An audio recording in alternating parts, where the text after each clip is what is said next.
Class 10th Geography NCERT Chapter 2 Forest and Wild Resources.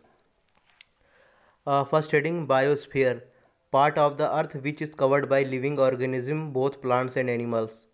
Ecosystem, an integrated unit consisting of community of living organisms and the physical environment.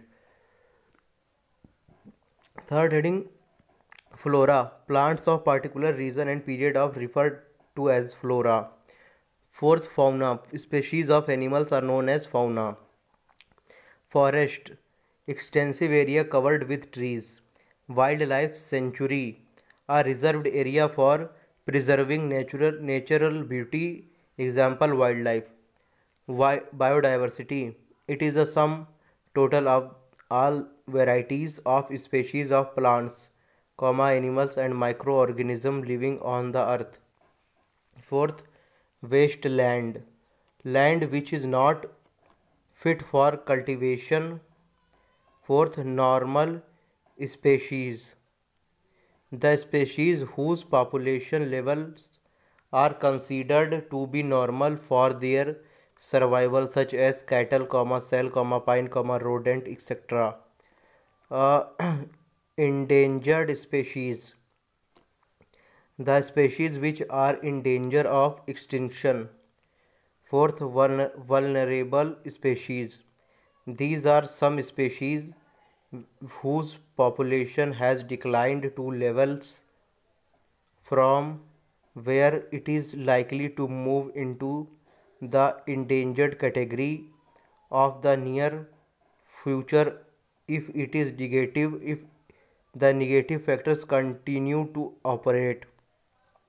Rare species, a species with small population may move into the endangered or vulnerable category if the negative factors affecting them continue to operate.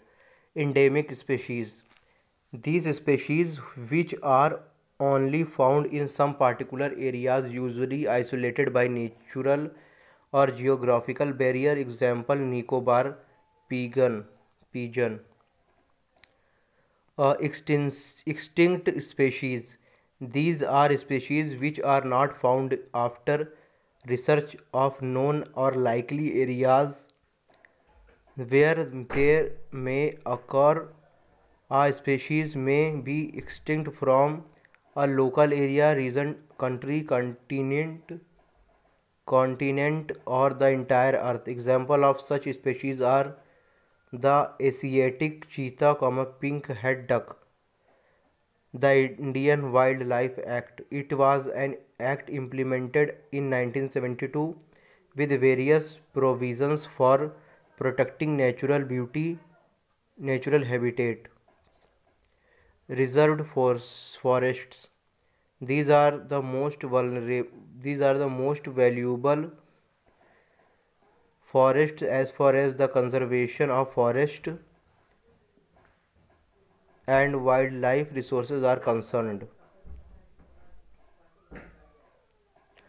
Protected forests, these are the forests which are protected from any further depletion.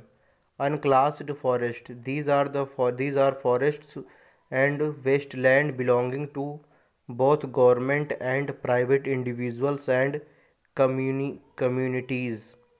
Permanent forests, reserved and protected forests are referred as permanent forests, estates maintained for the purpose of producing timber and other forests produce and for protective reasons. Chipko movement, it was a movement launched by the people of the Himalayas against deforestation. Joint forest management, it was a program launched for management and restoration and degraded forests. Chapter number 3, water resources. Here chapter 2 is completed. Thanks.